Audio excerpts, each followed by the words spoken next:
बिस्मिल्लाहिर्रहमानिर्रहीम। अस्सलाम वालेकुम। I am Rubina Khan, RK television. आज हम आपके लिए देसी खाना लेकर आए हैं जिसका नाम है दाल साग। ये दाल के साथ पकाया जाता है, कुछ में ज़्यादा चीज़ें नहीं पड़ती हैं। देखें, हमने 1 किलो पालक लिया था, इसे धो के कढ़ाई में रख दिया है। ऐसे इसमें कोई घी वगैरह कुछ नहीं डाला है। और ये 1 कप दाल ली थी मसूर की, ये हमने धो के इसी में एक साथ ही चढ़ा देते हैं ये। और अब हम इसके अंदर ये देखें, ये कुटी हुई मिर्चें हैं, ये कुटी हुई मिर्चें देखिए, ये कुटी हुई मिर्चें हैं। 1 चमचा हम कुटी हुई मिर्चें डाल देंगे। और ये हल्दी है, ये हल्दी आधी 1 चमची यानी टीस्पून जो है हल्दी डालेंगे। और ये अदरक, ये लहसुन डालते हैं सिर्फ खाली चॉप करके, हमने ये लहसुन डाल दिया है। और ये नमक जो है हम अभी नहीं डालेंगे, नमक बाद में डालेंगे। बस इसके अंदर पानी डाल के हम इसको पकने के लिए हल्की आंच पे रख देंगे। इसलिए ये हल्के हल्के पकता है, इसमें लेस पैदा होता है। जब तक इसमें लेस नहीं पैदा होगा ये अच्छा नहीं लगता है। चूल्हा हमने इसका जला दिया है, अब ये कम से कम आधे घंटे तक पकता रहेगा। ये देखें, हमारा जो ये दाल साग है ये पक रहा है। ये देखिए हल्की आंच पे पकता है, फिर इसके अंदर लेस पैदा होना शुरू हो जाता है। ये देखिए, ये इस तरह पकेगा। ये देखिए, देखें, अब ये मसूर की दाल इसमें गली है, लेकिन कम गली है, बिल्कुल नहीं गली है। जब ये गल जाएगी तो इस पालक में लेस पैदा हो जाएगा। और जब ये लेस पैदा होगा फिर ये पकेगा। ये भी कच्चा है और अभी कम से कम ये आधा घंटा और पकेगा, फिर कहीं जाके ये दाल साग हमारा तैयार होगा। फिर हम इसको 15 से 20 मिनट बाद दोबारा आते हैं, देखते हैं इसमें लेस पैदा हुआ है या नहीं। अब ये देखें, हमने वो दिखाया था वो पक रहा था, अभी देखते हैं इसमें लेस आना शुरू हो गया है। ये देखिए, ये देखें, इसमें मसूर की दाल बिल्कुल घुल चुकी है। जब हमने इसमें मसूर की दाल डाली थी, लेकिन अब वो दाल जो है बिल्कुल घुल चुकी है, इसमें लेस आना शुरू हो गया है। इस मौके पर अब हम नमक डालेंगे, हमने नमक नहीं डाला था। अब इसमें हमने अपने जायके के मुताबिक नमक डाल दिया है।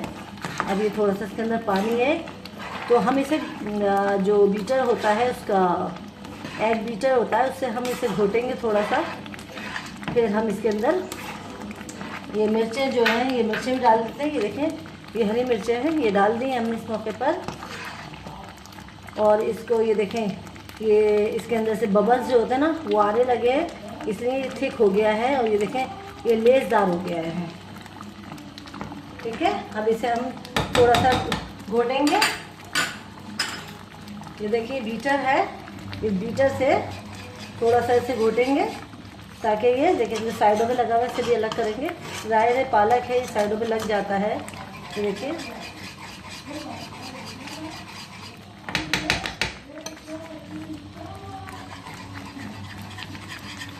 ये देखिए इसे घोट रहे हैं, इसे अच्छी तरह घोटिएगा। देखिए दाल इसके अंदर बिल्कुल भी नज़र नहीं आ रही है। देखिए, ये देखिए, अब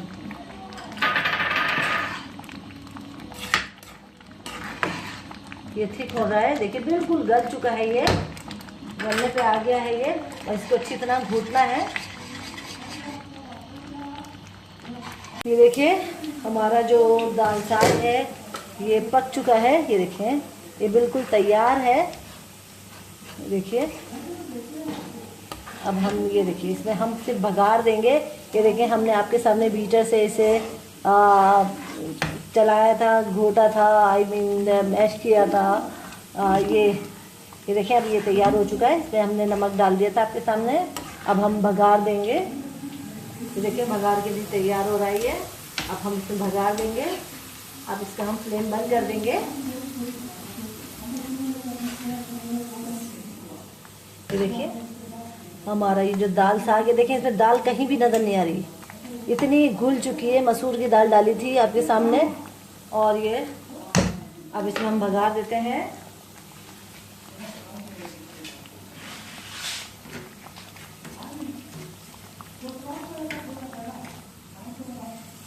ये देखिए, हम भगा रहे हैं इसमें।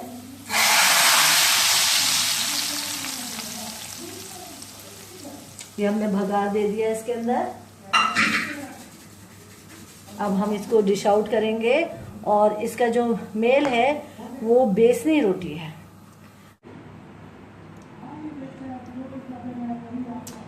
ये देखें, हमने ये दाल साग में भगार दे दिया था आपके सामने और ये हमने डिश आउट कर दिया है। ये बेसनी रोटी है, ये बेसनी की रोटी के साथ खाइएगा। देखें इसमें घी लगा हुआ है और इसके साथ बहुत अच्छा मेल है, यानी बेसनी रोटी और दाल साग बहुत अच्छा ये मेल है। बस इंसान देता रहता है और बंदा खाता रहता है। तो इसे खाइएगा, ट्राई कीजिएगा, बहुत मज़े की है। और क्या कहते हैं, हमें सब्सक्राइब कीजिएगा, कमेंट्स लिखिएगा कि कैसा बना है। ये दाल साग बहुत मज़े का होता है, एक दफ़ा बना के ट्राई ज़रूर कीजिएगा। अपना ख्याल रखिएगा। ओके, अल्लाह हाफिज़।